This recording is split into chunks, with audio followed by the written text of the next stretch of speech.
Dice Antonio Gramsci que ninguna formación ideológica perece antes de haber expresado y agotado todo su contenido potencial. Ninguna formación ideológica muere antes de haber agotado y expresado todo su contenido potencial. Dice por su parte Rosalvina Garavito lo siguiente: esta es la historia del Partido de la Revolución Democrática, PRD, un partido que nació para disolver el régimen priista y terminó por reproducirlo. La cuento según la viví. Entusiasta fundadora de ese partido, terminé por renunciar al mismo en el 2008. No es casual que en el proceso electoral del 2009 haya decidido anular mi voto, quizá como una especie de rúbrica al acta de defunción que previamente había levantado a esa organización política. Un acta de defunción confirmada por el derrumbe electoral del 2009 que lo coloca en los umbrales de la marginalidad política. ¿Qué le sucedió al más grande esfuerzo unitario de la izquierda mexicana? ¿Cómo fue que el PRD se extravió en el camino? Esto es lo que dice Rosalvina Garavito, también en el contexto de lo que dijo Gramsci, en el libro que acaba de editar, Apuntes para el Camino, Memorias sobre el PRD. Este libro acaba de salir hace unas semanas, unas cuantas semanas a la venta, y esto es de lo que vamos a hablar hoy al compás de las evocaciones de la autora Rosalvina Garavito. Quédese con nosotros, esto es Plaza de Armas.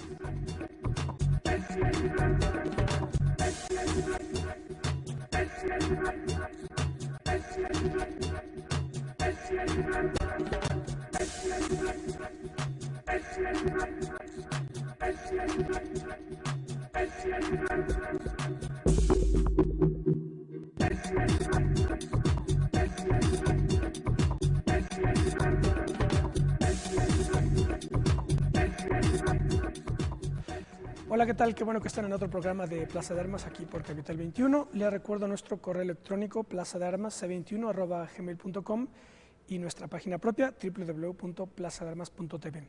Bueno, pues el programa de hoy vamos a dedicarlo a conocer las evocaciones requeridas de Rosalvina Garavito. Ella acaba de publicar este libro, parte memoria personal, memoria política, Apuntes para el Camino, Memorias sobre el PRD.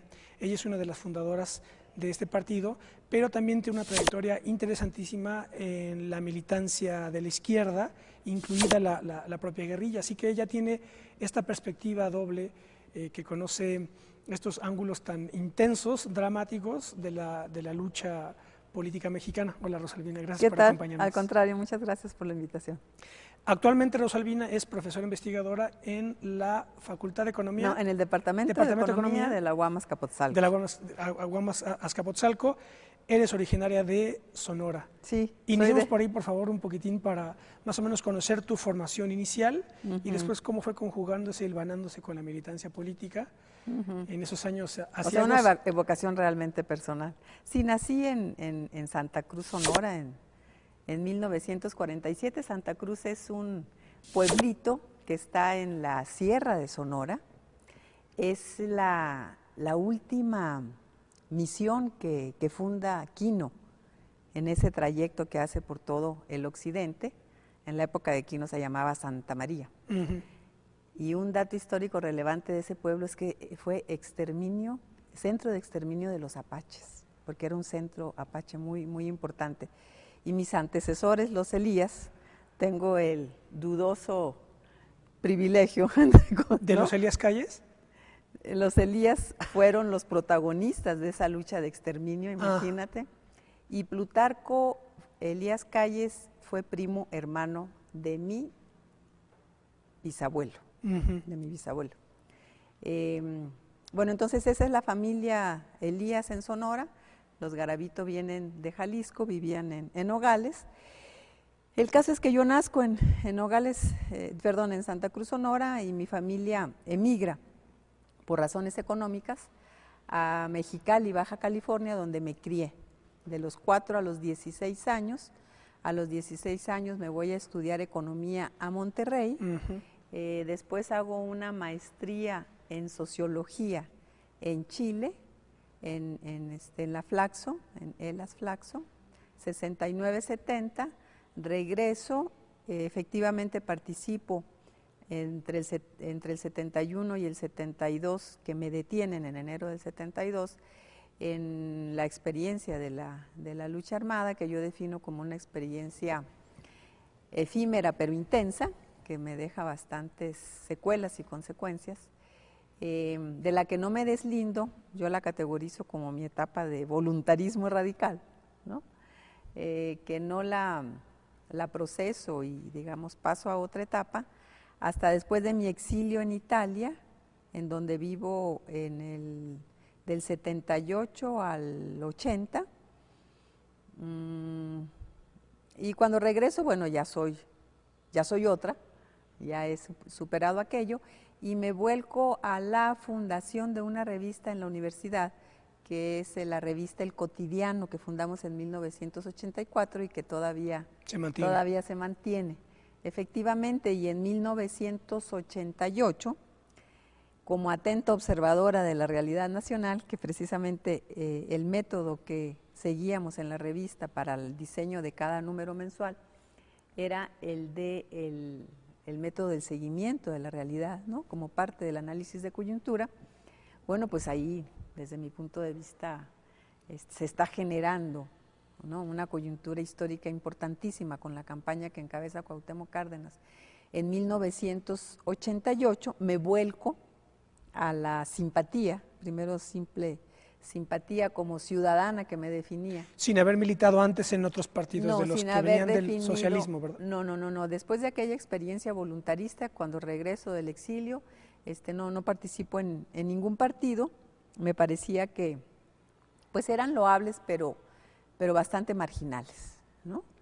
Una especie de club de amigos que trataban de recuperar toda esta tradición socialista.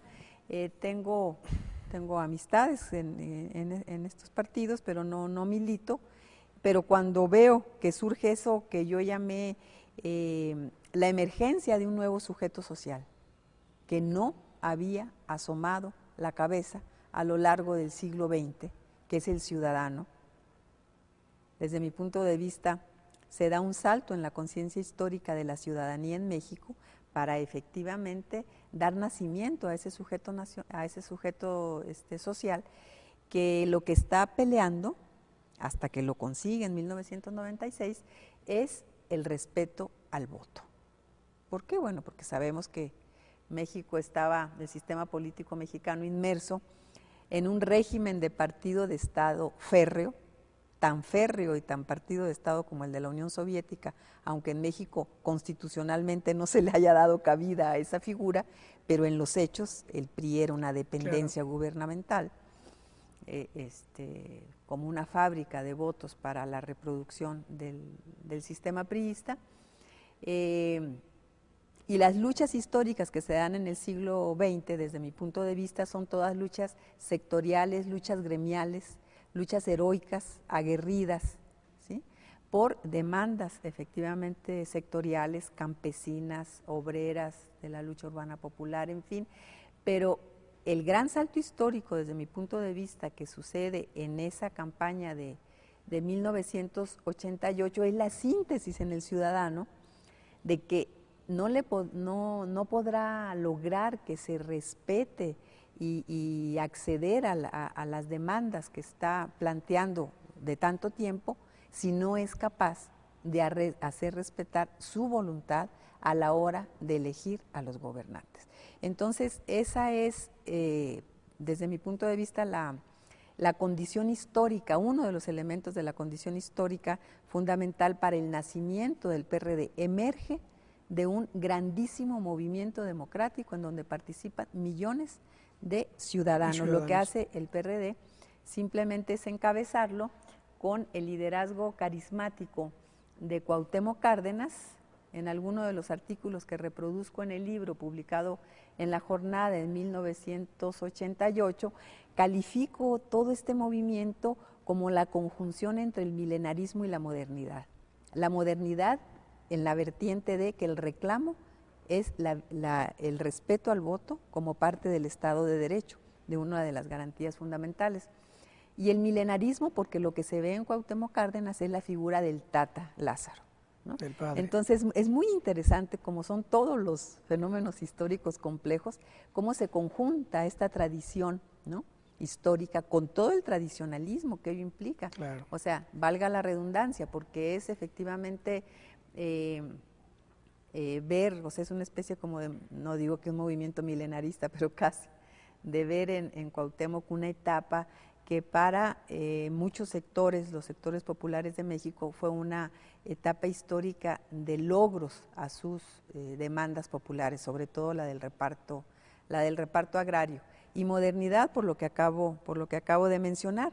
Entonces leo en el 88 y acudo a las urnas del 6 de julio en ese ánimo de que efectivamente se está generando un gran fenómeno histórico. ¿Esa emergencia cómo se da en el país? ¿Cómo se distribuye? Es decir, muy interesante. Evidentemente que la Ciudad de México era, fíjate, y lo sigue Ismael, siendo, ¿no? Un punto fíjate, Ismael, que hice un análisis y reproduzco los datos en el libro, no el cuadro porque no lo encontré, pero lo que yo hice en el 88 fue correlacionar el índice de marginación, no recuerdo que si el de Coplamar o el de CONAPO, por entidad federativa, que leído a la inversa es el índice de desarrollo de los estados, con la distribución de la votación por los 3 candidatos.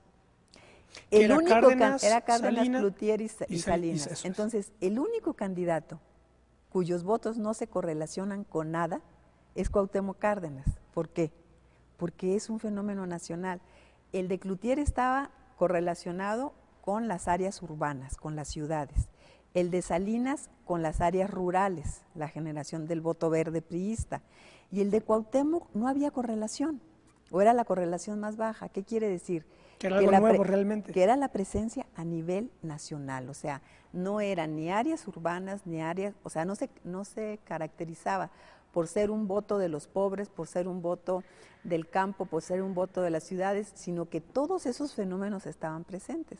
Entonces, lo que yo olfateé, que estaba en la presencia en la campaña de un movimiento nacional, se corroboraba con ese ejercicio, un ejercicio muy sencillo, ¿no? Pero que finalmente te ilustra muy bien un fenómeno histórico. Entonces, bueno, con toda la convicción del mundo, continúo con mis artículos en La Jornada, ponderando este movimiento. Y como narro en el libro, en noviembre del 88 recibo una invitación para participar, ni más ni menos, que en el secretariado que sería el responsable de organizar el nuevo partido. Casi me caigo para atrás, ¿no? Porque yo, que me definía como una simple ciudadana que había nacido el 6 de julio, además la definición también para mí era muy importante, porque a mí tampoco, como al resto de la gente, nos interesaban las elecciones, en su mayoría, porque sabíamos que era todo un fraude. Que siempre iba a ganar, ¿no?, el PRI. Pero este entusiasmo que despierta esta campaña, el momento histórico que está viviendo el país, con ya 6 años de política neoliberal, ¿no?, con despidos masivos, ya con un deterioro salarial que viene desde 1977, o sea, ya con el despliegue de estas políticas excluyentes y pues depredadoras en términos económicos, y con el liderazgo de Cuauhtémoc, que efectivamente formo parte de ese movimiento ciudadano, por eso me defino como ciudadana que nació el 6 de julio. Y esa simple ciudadana que nació el 6 de julio está siendo invitada a formar parte de un organismo que va a organizar, otra vez la redundancia, que va a formar el partido. Narro que me dio pánico escénico, o sea, sí me presenté, pero ya no, a los 2 días dije no puedo.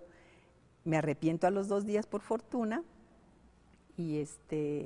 pero también con la sencillez del caso, planteo mi arrepentimiento al ingeniero Cárdenas, que sin mayor problema me dice, qué bueno, Rosalvina, ¿no? Entonces ahí sí ya inicio de lleno esas tareas que para mí fueron apasionantes, que me dediqué totalmente, ¿no? O sea, con toda la convicción, con toda la pasión. Creo yo que va absolutamente de la mano en la política. Si no tienes pasión política, entonces, ¿qué política haces, no?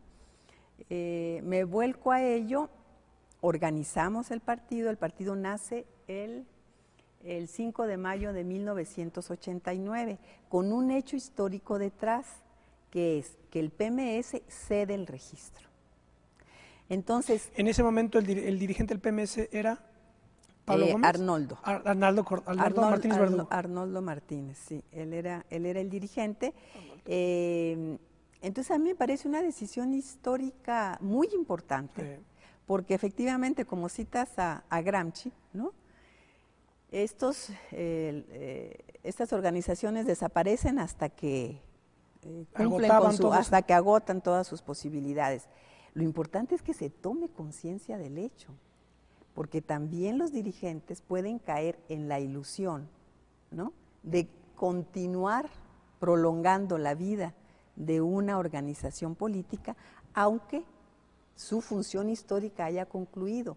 Para mí la del PRD se ha agotado, ¿sí? Hoy se ha agotado. Entonces esa es una de las conclusiones de mi libro. Entonces tendría que tener una muerte histórica digna, dio muchísimo al país. Como fue la del PMS, digamos. Exactamente. Y la del propio Heberto. Entonces, aprender de la historia, efectivamente. O sea, Heberto cede su candidatura, declina su candidatura a la de Cuauhtémoc. Fue una decisión difícil y absolutamente loable, lo digo, ¿no? Y escribo un artículo en La Jornada que se llamó Bravo Heberto. El PMS cede el registro. ¿Por qué? Porque están escuchando, porque están viendo que ya la sociedad da un vuelco y que toda la simpatía y toda la energía social está ubicada en el desarrollo de ese movimiento democrático. ¿Qué hace el PMS? Bueno, se coloca al servicio de ese nuevo movimiento. Quizá dicho de manera muy idealista, porque por supuesto que hubo tensiones y fricciones y etcétera, que algunos detalles ahí narro, pero lo importante aquí a recuperar es esa decisión histórica.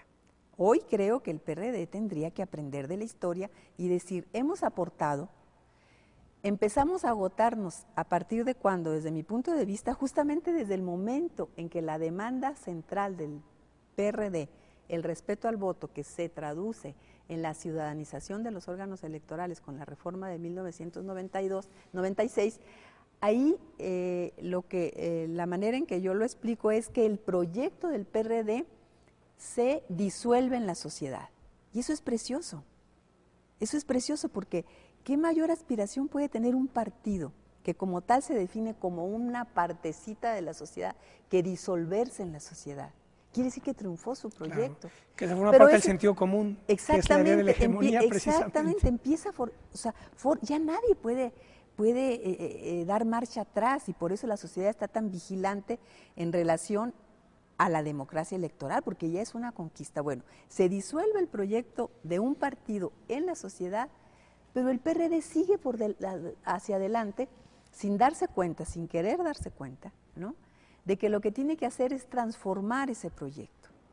En el libro también digo, el 96 no solamente es producto de la emergencia del nuevo sujeto social, el ciudadano, en las urnas de 1988, del liderazgo de Cuauhtémoc Cárdenas, de la organización del PRD.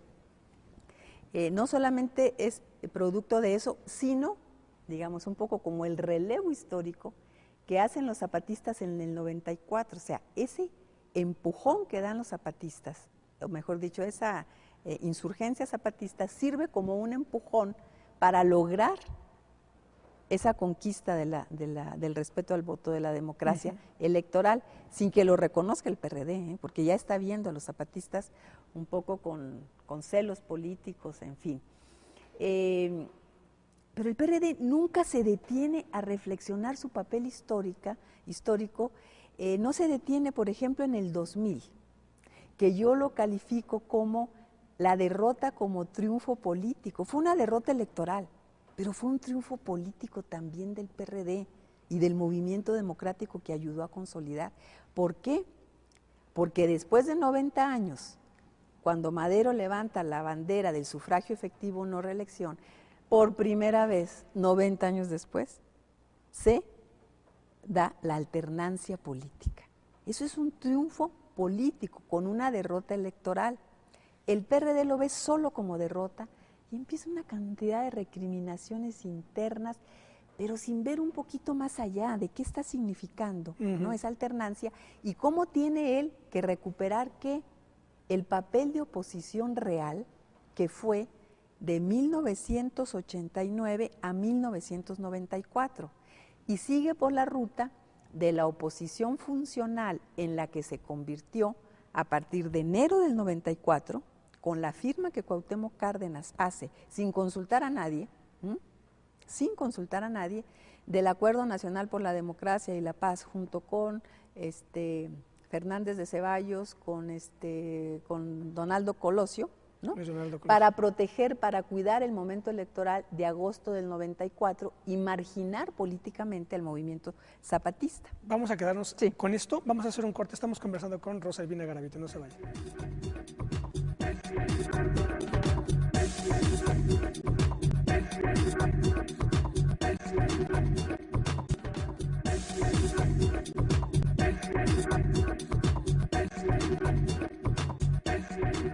Ya estamos de vuelta, esto es Plaza de Armas, estamos conversando con Rosa Elvina Garavito, quien acaba de publicar Apuntes para el Camino, memorias sobre el PRD. Algo que no nos dijo es, contaba cuando se sorprendió ella misma porque le invitaron a formar parte del comité central del partido. No era comité. Y ella preguntó, pero ¿quién fue quien me propuso? Y fue don Herberto Castillo, ¿verdad? Fue Herberto Castillo, y yo me entero hasta el funeral de Herberto, me lo narra Arnoldo, y bueno, mi gran pena es que nunca le agradecí a Herberto, porque yo no sabía quién me había propuesto, pues insisto, esa ciudadana perdida entre los millones de ciudadanos que nacimos ese 6 de julio, tiene el privilegio y la fortuna de participar en ese esfuerzo organizativo que efectivamente, como ya también es parte del sentido común, todo lo reconoce, es el esfuerzo unitario más grande de la izquierda mexicana en el siglo XX. ¿Sí? ¿Por qué fracasó ese esfuerzo unitario? ¿En dónde se perdió? Narro también cómo me vuelco a esa formación del partido, digo, con una ilusión hegeliana, ¿no? Sí. O sea, ese nacionalismo priista, encabezado por Cuauhtémoc Cárdenas, Porfirio Muñoz Ledo, Ifigenia Martínez, y todas las corrientes que veníamos de la izquierda socialista, desde mi punto de vista, debió haber producido una síntesis histórica que superara a ambas vertientes. La tal síntesis histórica nunca llegó, y lo que prevaleció fue la cultura priista, que no solamente llegó por la vía de los priistas que forman al PRD, sino que llega porque la izquierda está impregnada de esa cultura priista. ¿De cuándo me entero? Me entero en 1999, digo, tomo conciencia.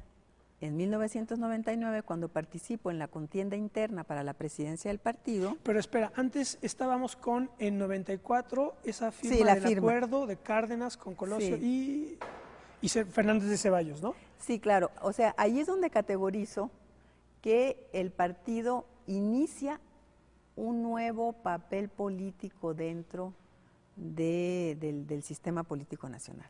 De ser una oposición real, la que mantuvo la bandera de el respeto al voto, en enero del 94, con esa firma, pasa a ser una oposición funcional.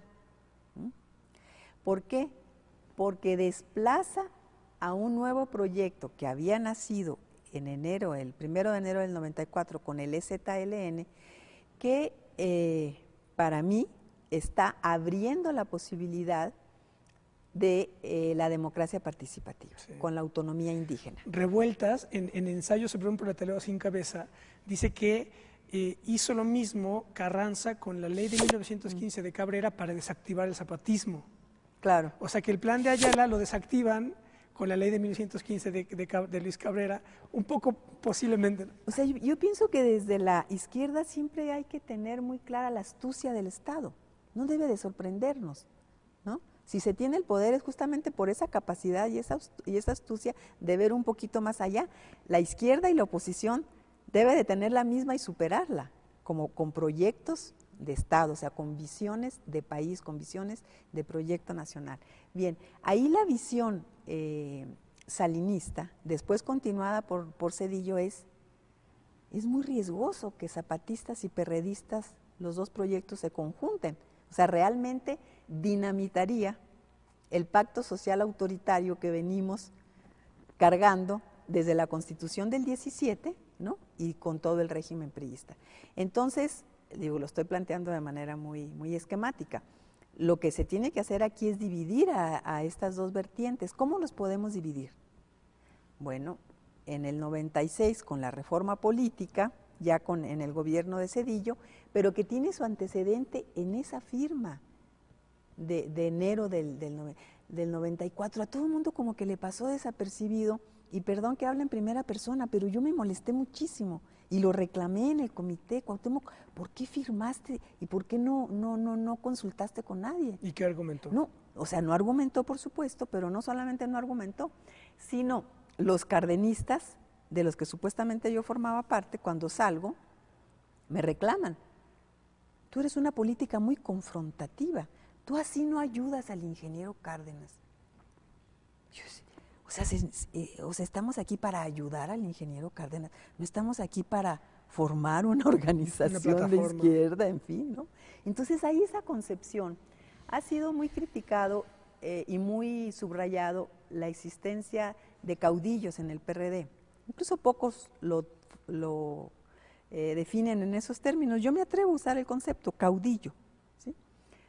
Pero para que haya caudillos necesita haber vasallos, ¿cierto? Claro. Y el PRD se llenó de vasallos, y la izquierda sirvió no solo para acompañar a ese caudillaje, sino para materializarlo con esas actitudes así.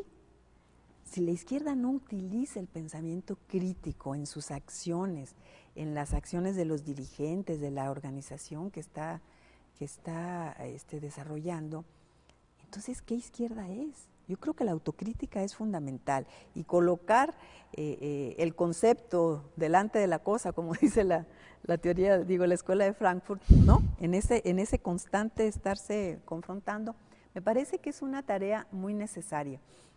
Pero bueno, lo que vimos ahí fue ese vasallaje con la emergencia de caudillos, primero Cuauhtémoc Cárdenas y después Andrés Manuel López Obrador, y junto con todo esto, pues el naufragio del proyecto, por lo menos que yo había visualizado, como un proyecto de izquierda democrático y moderno que enterrara al viejo régimen. O sea, las reglas del juego de cómo se reproduce el poder en este país. Y lo que el PRD al final hizo fue contribuir a que ese régimen se refuncionalice, a la reedición del viejo régimen priista, precisamente por esas prácticas absolutamente antidemocráticas. ¿Qué es lo de la elección del 99? Entonces, donde tú participas. Exactamente, ahí donde, digamos, tomo conciencia de que eso es lo que está sucediendo. Ya cuando el PRD está inmerso en el pragmatismo electoral, porque ya le están reconociendo triunfos, ¿sí? A diferencia del sexenio de Salinas, por eso le llamo al sexenio de Zedillo la glasnost zedillista, todo este proceso, o sea, se está abriendo al reconocimiento del PRD, lo cual es un derecho histórico, por supuesto, ¿no? Es un derecho histórico, pero como el PRD cae en el juego de que es solo eso, su futuro y su vida y su práctica. Bien, en el 99 participo en la contienda interna para elegir a la presidencia nacional del partido, que tiene características bastante significativas esa contienda, porque todos los candidatos veníamos de la izquierda. Ya no hubo ahí ningún caudillo, ¿sí? Porque había estado, Cuauhtémoc. Sí, Porfirio Muñoz ¿no? Ledo, López. Y después de Porfirio sigue esta elección. Ah, correcto. Sigue esa elección.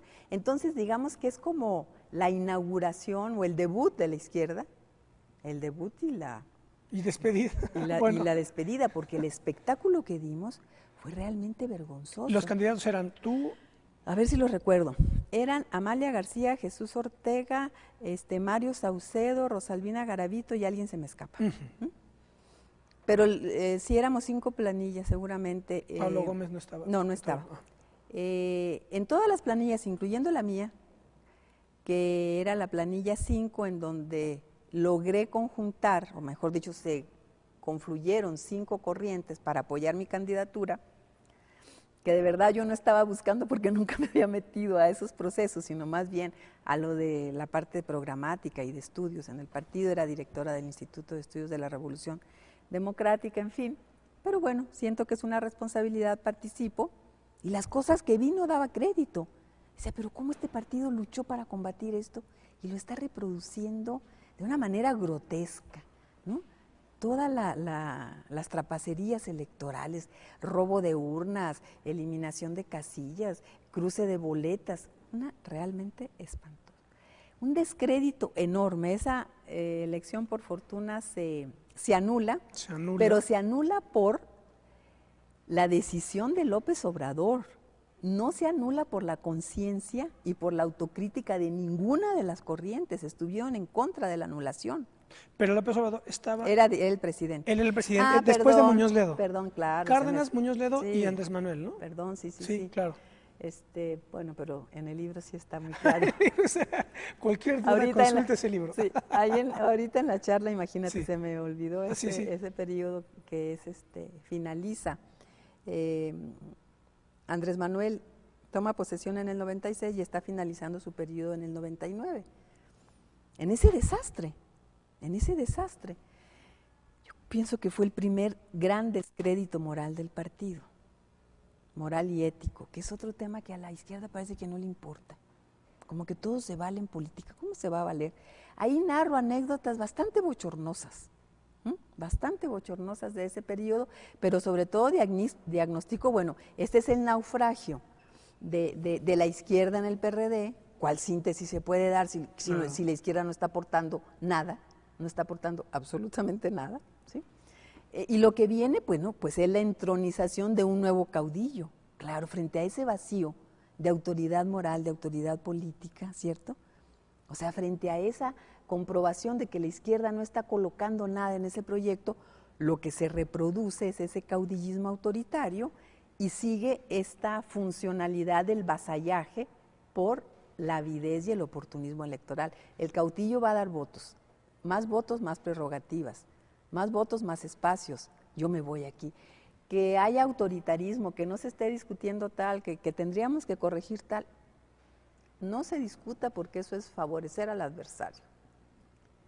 Entonces imagínate cómo no voy a diagnosticar que ese proyecto está agotado y que para el futuro del país y para el futuro de la izquierda, lo importante es darlo por sepultado, tomar conciencia del hecho de que no tenemos un partido de izquierda, porque las ilusiones generan problemas, ¿no? El problema de que algo existe no es cierto. Eso es una franquicia electoral, eso es una federación de pequeños grupos, eso es la ambición por los puestos, eso es la reedición del PRI, la refuncionalización de ese viejo régimen. Es un partido conservador. ¿Cómo la izquierda puede ser conservadora? Pues el PRD es una izquierda conservadora porque está conservando al viejo régimen. No está luchando en contra del corporativismo, no está luchando en contra del clientelismo, al contrario, se está basando en esas columnas del viejo régimen para continuar esa vida agónica que lleva, ¿no? No es un partido de ideas. ¿Cómo puede haber una izquierda en donde no se discuta? Donde no hay órganos de discusión, espacios de discusión. No, bueno, sí está un Consejo Nacional, pero tú vas a un Consejo Nacional y quieres llorar, porque lo que ves son grupos tomando café y galletas, levantando la mano en el momento en que se va a votar, porque ya saben a favor de quién tienen que votar. Son unos ambientes realmente muy penosos, o sea, te da tristeza, porque dices, el partido no es propiedad de nadie, creo yo. El partido es producto de luchas históricas muy viejas, ¿no? Y por eso mi bandera es, se lo tiene que regresar a la sociedad. Entonces, por fortuna, Ismael, soy muy terca y muy tosuda, porque habiéndome dado cuenta de para dónde iba el PRD en el 99, bueno, lo que hice fue levantar la crítica pública y al interior del partido, y yo cada vez más marginal. Pero con la propuesta esa, regresemos el partido a la sociedad. Rosalvina, ¿y eso con qué se come? Les digo, si ustedes están conscientes de que nuestro partido se agotó y lo empezamos a discutir, ya verán si no sacamos la propuesta. Pero tiene que haber conciencia del agotamiento del proyecto. Por supuesto que eso quedaba de lado. Te digo que por fortuna soy tosuda y terca porque todavía en el 2008 participo en la contienda por la presidencia, digamos, en la renovación de la Dirección Nacional, como candidata a secretaria general en la planilla que encabeza Ramírez Cuéllar, ¿sí? Y de ahí es donde se concreta la propuesta. Para mí fue un momento precioso, porque decía, bueno, es cierto, cuando se discuten las cosas, por supuesto que, y si las condiciones materiales están para ello, claro que se crean. ¿Cuál fue la propuesta en la planilla encabezada por Ramírez Cuéllar? Suspéndase la elección, no hay condiciones, no tenemos ni siquiera padrón, como no se tiene todavía ahora para la próxima. No hagamos otra vez un espectáculo lamentable, suspéndase la elección, que la dirección convoque a una asamblea ciudadana en donde no participe la dirección del partido, asamblea ciudadana, de gente como tú, como otros, que estoy segura que tienen muchísimo que aportar, ¿no? Esa asamblea ciudadana organiza una nueva formación, un nuevo partido, y el PRD le cede su registro. Eso es regresar el partido a la sociedad, reconocer que la sociedad es una sociedad vital que tiene propuestas, pero que el partido ha sido secuestrado, es impermeable a ello, entonces abrirlo y iniciar un nuevo periodo como el que se inició en 1989, cuando el PMS cede su registro. ¿Cuál fue la respuesta? No, no y no. Entonces ahí les digo a mis compañeros de planilla, no nos queda más, salgámonos. Estoy segura que podemos tener aceptación en eso. No, me dijeron, nosotros somos muy institucionales y seguiremos. Y es algo así como la teoría de los partidos son eternos, ¿no? Están por encima de la historia y de la sociedad. No, bueno, pues ahí tomé la decisión de que renuncio en abril del 2008. No me arrepiento, sobre todo porque no fue un exabrupto, no fue un berrinche. Hice todo lo posible por incidir en el rumbo político de ese que fue el esfuerzo unitario más grande de la izquierda en el siglo XX. No había otro remedio, Ismael. Entonces, creo que el libro es producto de toda esta experiencia. Vamos a hacer otro corte más. ¿Nos quedamos con esto? Claro no que sí. se vayan, estamos conversando con Rosa Albina Garavito. Estamos de vuelta en un minuto.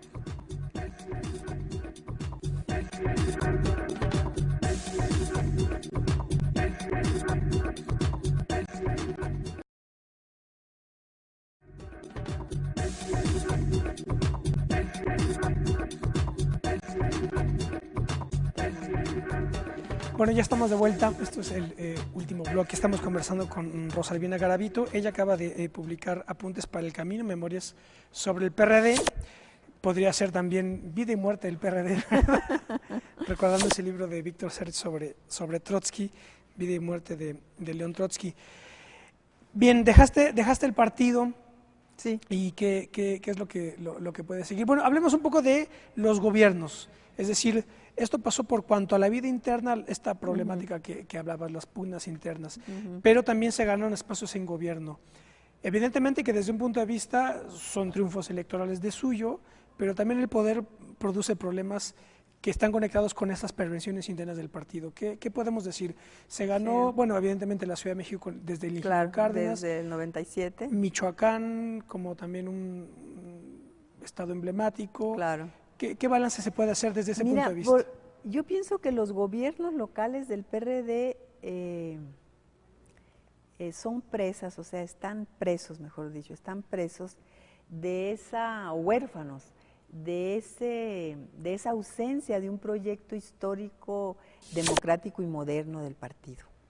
Quedan atrapados en en horizontes muy pequeños, o sea, de corta mira, además de que también las pugnas internas en el partido se reproducen y se magnifican como pugnas por los recursos en los gobiernos. Ahí donde Entonces ganan. son dos vertientes muy importantes, porque mira, en términos de proyecto, ¿qué es lo que hace el PRD? Que también me parece que es uno de los elementos para categorizarlo como conservador. Lo que hace es reivindicar una política asistencialista. ¿Es necesario en México una política asistencialista? Sí, por los millones y millones de pobres extremos que tenemos en el país, gracias a estas políticas nefastas, neoliberales, que han llevado adelante PRI y PAN. La manera en que esa política asistencialista se practica, se ejecuta, es a través del clientelismo fundamentalmente, sin el respeto a la figura del ciudadano.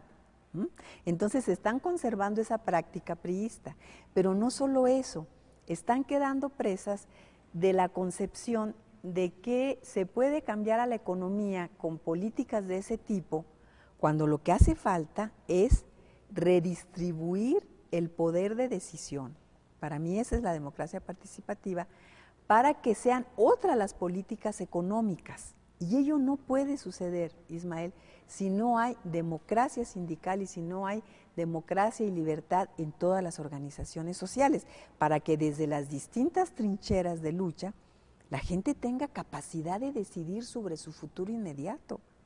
Mientras no haya libertad de contratación colectiva, porque no la hay en este país, mientras no haya realmente democracia y libertad sindical, esa va a ser una columna del viejo régimen y a esa sigue apostando, por desgracia, el PRD. Entonces, esa es una vertiente, digamos, de orfandad en la que los gobiernos se ubican, pero además reproducen. No solamente son víctimas de la orfandad, sino que la reproducen. Se regodean en ella. Se regodean, por supuesto. Y la otra es la de las pugnas internas. Entonces no es fácil, no es fácil. Yo creo que ha habido una serie de cuestiones muy meritorias de los gobiernos locales, por ejemplo, el reconocimiento a los derechos a las minorías. Seríamos absolutamente injustos si no reconociéramos esa parte progresista de los gobiernos locales, realmente como un dique de contención contra este proyecto de la derecha oscurantista, ¿no? Que intenta ser hegemónico, que por desgracia no lo logra. Yo estoy segura que no lo va a lograr porque en México tenemos una tradición liberal de siglos, ¿no? Quizá me fui muy larga, bueno, por lo menos de dos. Sí, ¿no? Por lo menos. Entonces, pero es muy importante que haya un dique político. Yo creo que ahí el PRD, con algunas excepciones lamentables, pero sí ha sido ese dique. Para lo demás, creo que ha reproducido pues esas prácticas. Así veo a los gobiernos locales. Ismael. Y por cuanto a digamos a coordenadas ideológicas, digamos discurso ideológico, tenemos ese nacionalismo revolucionario que es el que, digamos, se desplaza al PRD de algún sentido, y la formación ideológica del socialista, que es la que llega por otro lado. Y eso por cuanto a la génesis del partido. Pero está por otro lado la socialdemocracia como ideología, que es donde ahora muchos están... es muy curioso, Ismael, porque mira, yo pienso que ninguna socialdemocracia puede nacer de manera sana, vigorosa, si no se hacen las cuentas sobre tu pasado. Entonces, esas dos vertientes, la tradición socialista y la del nacionalismo revolucionario, ¿qué es lo que pasa? Fíjate, no hay como los hechos históricos para desnudar la realidad. Al final nos damos cuenta que esa izquierda histórica del siglo XX no era más que un PRI desplazado. Y mira que es un juicio muy severo porque yo vengo de esa izquierda, ¿sí? Y de una izquierda muy radical, un PRI desplazado del poder, que cuando accede... ¿Cuál era? O sea, todas esas formaciones de izquierda al final, cuando se conjuntan para formar el PRD y después tienen espacios, o sea, lo que están practicando es un poco como, no voy a decir que revanchismo, pero un poco como que me llegó la hora de hacer lo que no me permitieron hacer antes. ¿Y qué era? Lo mismo que el PRI. ¿Te das cuenta? O sea, para mí ese es un descubrimiento aterrador y lo sostengo en el libro, ojalá que se discuta, porque es como ponernos un espejo delante, que no nos va a gustar, claro. ¿no? No nos va a gustar a la izquierda esta del siglo XX, pero que tenemos que confrontarnos y superarlo. Y después, la vertiente del nacionalismo revolucionario alimenta, por supuesto, y es hegemónica en el partido, es hegemónica y queda arrollada, esa es la conclusión también, otra de las conclusiones, queda arrollada en la derrota histórica de ese nacionalismo revolucionario. Sí. ¿Qué, cómo decir, esperanza o qué ¿Qué pudo aportar un nacionalismo de izquierda? Precisamente la democracia, ¿no? O sea, ser consecuentes con la demanda democrática y con las necesidades de un sistema democrático e ir hacia la democracia participativa. Como se instaló solo en el discurso nacionalista del viejo PRI, cuando a ese viejo PRI, a ese proyecto, se lo arrolla desde el mismo PRI, empezando con De la Madrid y siguiendo con Salinas y todos los demás, entonces el PRD queda arrollado en esa derrota. Por eso no es casual, Ismael, que ahora lo veamos del brazo del PAN, para intentar gestionar algo, ¿no?, de poder o de espacios de gobierno. ¿Cuál poder? Fíjate, tratando de detener a la nueva clase política priista que aprendió en el camino, enterró ese viejo nacionalismo revolucionario, se hizo absolutamente neoliberal en este periodo de la globalización. Y en términos ideológicos, y ya voy a lo que mencionas, no, pero entonces el PRD como que se pone los ropajes de la socialdemocracia, el diálogo, etcétera, sí, cuando hace rato que ya perdió el rumbo, claro, y que eso va a ser simplemente otra más. Sí, porque se tiene como democracia cristiana y socialdemocracia como dialogando entre ellos, como una nueva idea moderna de formaciones políticas, pero ya perdieron a mi juicio el rumbo, ¿no? Ese es otro espectáculo bastante lamentable. Sí, bastante. La Friedrich Ebert y la Konrad Adenauer, ¿no?, las fundaciones bastante, ahí. Bastante lamentable el espectáculo que estamos viendo ahora, y por desgracia creo que se va a seguir reproduciendo. Entonces, ¿por qué no hacer un alto en el camino? ¿Por qué no abrir espacios de discusión y de debate? ¿Por qué no valorar si efectivamente no es el momento de que el PRD ceda su registro a una nueva formación política que se organice desde la sociedad, por favor, no desde esa clase política que ya dio lo que tenía que dar, que yo creo que también dio cosas buenas, pero que a partir de su no reconocimiento del agotamiento de su ciclo histórico, esa es otra de las cuestiones que planteo en el libro, se agota el ciclo histórico abierto por el maderismo en 1910, es el PRD el que lo culmina, es Cuauhtémoc Cárdenas, ¿sí? Lo coloco como el maderista ¿cómo se llama?, de fines del siglo XX, se cierra ese ciclo histórico con la alternancia, entonces véase hacia adelante, la sociedad es capaz de estar generando, y lo está haciendo, una cantidad de proyectos por el rescate del país, por el rescate de la democracia, empezando por el de enero del 94 de los zapatistas, que ahí quedó no sabemos dónde, ¿no? Entonces es cuestión de mirar de nuevo hacia la sociedad, pero eso significa, hágase a un lado, por primera vez, los pequeños y mezquinos intereses, véase cómo está el país casi ya se nos fue de las manos, claro, y en ello hay una responsabilidad histórica enorme de la izquierda, enorme, ¿sí? Entonces el libro es una invitación a ello. ¿Qué tanta fortuna tendré? No lo sé. Pero estoy satisfecha porque consideré que era parte de mi responsabilidad compartir esas reflexiones para abrir un debate que no está presente. Hables de un nuevo nacionalismo, ¿verdad? No, fíjate que no formulo un nuevo nacionalismo, pero que ya que lo preguntas, yo creo que ese es uno de los temas, Ismael, es uno de los temas. Porque en la globalización, ¿qué nacionalismo reivindicamos? Yo pienso que mientras los estados-nación existan y los países existan, tenemos desde la izquierda que discutir la nueva dimensión del nacionalismo. Y esa estoy segura que si no pasa la prueba de la democracia, va a reeditar esos viejos nacionalismos autoritarios, que México fue la expresión de uno de los más poderosos y que hoy tienen al país en donde lo tienen, ¿no? Claro. Ese es el problema. ¿Y el socialismo? Y el socialismo es otra cuestión también. Yo creo que también, yo pienso que también es, y ahí miro mucho yo hacia los jóvenes, a jóvenes como tú, a otros jóvenes. Yo preguntaba mucho en el PRD, bueno, ¿y dónde están los jóvenes? Y me decían los jóvenes, pues aquí estamos, Rosalvina. Sí, queridos, o sea, como entes cronológicos, ¿no? Por la edad. Y lo están haciendo lo mismo que los viejos, ¿no? Entonces, yo pienso que en los jóvenes podemos encontrar ese nuevo semillero de ideas. Las condiciones materiales creo que nos están diciendo que ese proyecto se agotó y que lo más sano en términos políticos, ideológicos y hacia el futuro, pues es darle una digna sepultura ¿no? Y empezar a discutir algo nuevo. Me acuerdo de José Aricó decía en el fantástico editorial de Pasado y Presente, la revista que funda en el 64, Sí, sí. dice, no siempre en la historia se perfila una nueva generación. Se refiere a lo que tú dices, que cronológicamente ahí están, ¿verdad? Pero no necesariamente pueden pasar varios sin que surja una generación que se perfile ideológicamente, quiero decir, ¿no? No nada más sucediendo biológicamente. Sí, pero yo me niego a caer en el pesimismo, ¿no? ¿Por qué? Porque a pesar de todos los pesares, yo veo una sociedad muy vital.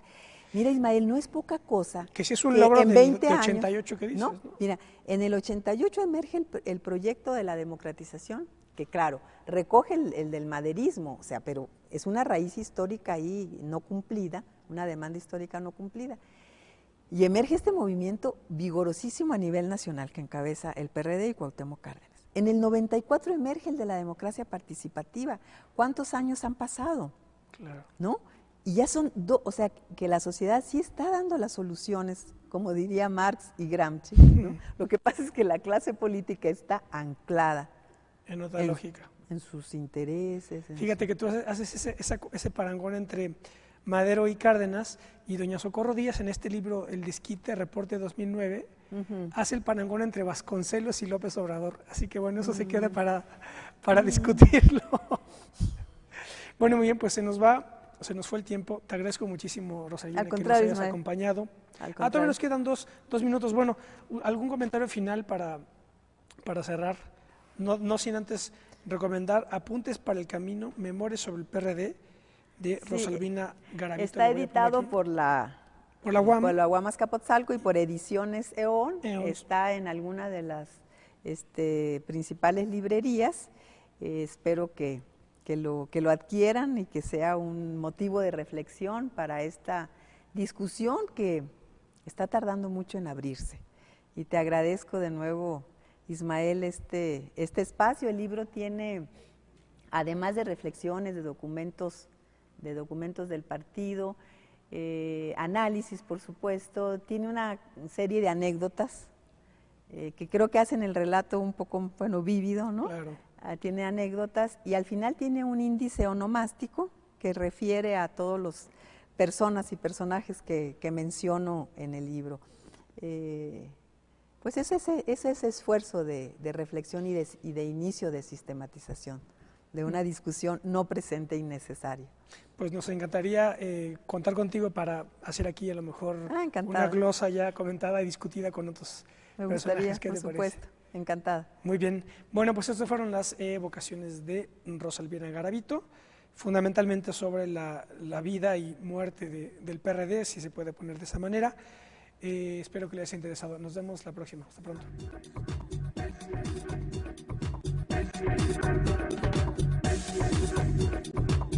De la que no me deslindo, yo la categorizo como mi etapa de voluntarismo radical, ¿no? Que no la proceso y, digamos, paso a otra etapa hasta después de mi exilio en Italia, en donde vivo del 78 al 80. Y cuando regreso, bueno, ya soy otra, ya he superado aquello, y me vuelco a la fundación de una revista en la universidad, que es la revista El Cotidiano, que fundamos en 1984 y que todavía se mantiene. Efectivamente, y en 1988, como atenta observadora de la realidad nacional, que precisamente el método que seguíamos en la revista para el diseño de cada número mensual era el método del seguimiento de la realidad, ¿no? Como parte del análisis de coyuntura. Bueno, pues ahí, desde mi punto de vista, se está generando, ¿no?, una coyuntura histórica importantísima con la campaña que encabeza Cuauhtémoc Cárdenas. En 1988 me vuelco a la simpatía, primero simple simpatía como ciudadana que me definía. Sin haber militado antes en otros partidos de los que venían del socialismo, ¿verdad? No. Después de aquella experiencia voluntarista, cuando regreso del exilio, no participo en ningún partido. Me parecía que pues eran loables, pero pero bastante marginales, ¿no? Una especie de club de amigos que trataban de recuperar toda esta misión que funda Quino en ese trayecto que hace por todo el occidente. En la época de Quino se llamaba Santa María. Y un dato histórico relevante de ese pueblo es que fue centro de exterminio de los apaches, porque era un centro apache muy, muy importante. Y mis antecesores, los Elías, tengo el dudoso privilegio. ¿De los Elías Calles? Los Elías fueron los protagonistas de esa lucha de exterminio, imagínate. Y Plutarco Elías Calles fue primo hermano de mi bisabuelo. De mi bisabuelo. Bueno, entonces esa es la familia Elías en Sonora. Los Garavito vienen de Jalisco, vivían en Nogales. El caso es que yo nazco en Nogales, en Santa Cruz, Sonora, y mi familia emigra por razones económicas a Mexicali, Baja California, donde me crié. De los 4 a los 16 años. A los 16 años me voy a estudiar economía a Monterrey. Después hago una maestría en sociología en Chile, en la Flaxo, en ELAS Flaxo, 69-70, regreso, efectivamente participo entre el 71 y el 72, que me detienen en enero del 72, en la experiencia de la lucha armada, que yo defino como una experiencia efímera pero intensa, que me deja bastantes secuelas y consecuencias. Dice Antonio Gramsci que ninguna formación ideológica perece antes de haber expresado y agotado todo su contenido potencial. Ninguna formación ideológica muere antes de haber agotado y expresado todo su contenido potencial. Dice por su parte Rosalvina Garavito lo siguiente: esta es la historia del Partido de la Revolución Democrática, PRD, un partido que nació para disolver el régimen priista y terminó por reproducirlo. La cuento según la viví. Entusiasta fundadora de ese partido, terminé por renunciar al mismo en el 2008. No es casual que en el proceso electoral del 2009 haya decidido anular mi voto, quizá como una especie de rúbrica al acta de defunción que previamente había levantado a esa organización política. Un acta de defunción confirmada por el derrumbe electoral del 2009 que lo coloca en los umbrales de la marginalidad política. ¿Qué le sucedió al más grande esfuerzo unitario de la izquierda mexicana? ¿Cómo fue que el PRD se extravió en el camino?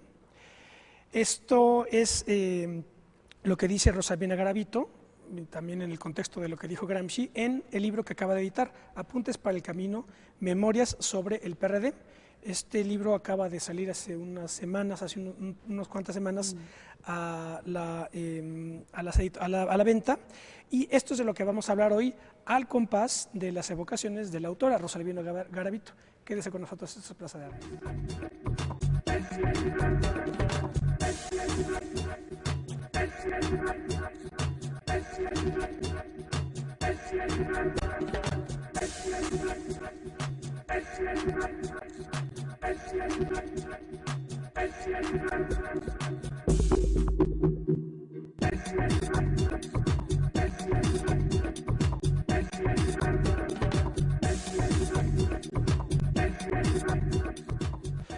Hola, ¿qué tal? Qué bueno que están en otro programa de Plaza de Armas aquí por Capital 21. Les recuerdo nuestro correo electrónico plazadearmas21@gmail.com y nuestra página propia www.plazadearmas.tv.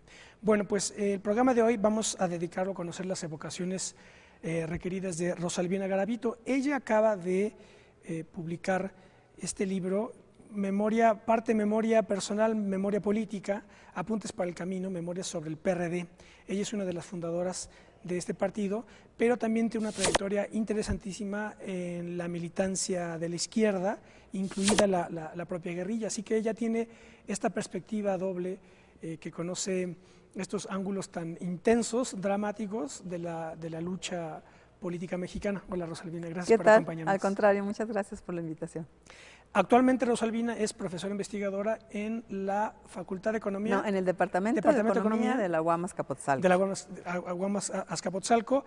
eres originaria de Sonora. Sí. Iniciemos por ahí, por favor, un poquitín para más o menos conocer tu formación inicial y después cómo fue conjugándose y hilvanándose con la militancia política en esos años O sea, una evocación realmente personal. Sí, nací en Santa Cruz, Sonora, en 1947. Santa Cruz es un pueblito que está en la Sierra de Sonora.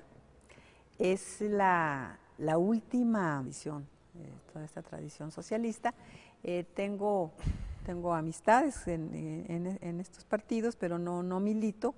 Pero cuando veo que surge eso que yo llamé la emergencia de un nuevo sujeto social, que no había asomado la cabeza a lo largo del siglo XX, que es el ciudadano, desde mi punto de vista, se da un salto en la conciencia histórica de la ciudadanía en México para efectivamente dar nacimiento a ese sujeto, social, que lo que está peleando, hasta que lo consigue en 1996, es el respeto al voto. ¿Por qué? Bueno, porque sabemos que México estaba, el sistema político mexicano, inmerso en un régimen de partido de Estado férreo y tan partido de Estado como el de la Unión Soviética, aunque en México constitucionalmente no se le haya dado cabida a esa figura, pero en los hechos el PRI era una dependencia gubernamental, como una fábrica de votos para la reproducción del sistema priista. Y las luchas históricas que se dan en el siglo XX, desde mi punto de vista, son todas luchas sectoriales, luchas gremiales, luchas heroicas, aguerridas, ¿sí?, por demandas efectivamente sectoriales, campesinas, obreras, de la lucha urbana popular, en fin. Pero el gran salto histórico, desde mi punto de vista, que sucede en esa campaña de 1988 es la síntesis en el ciudadano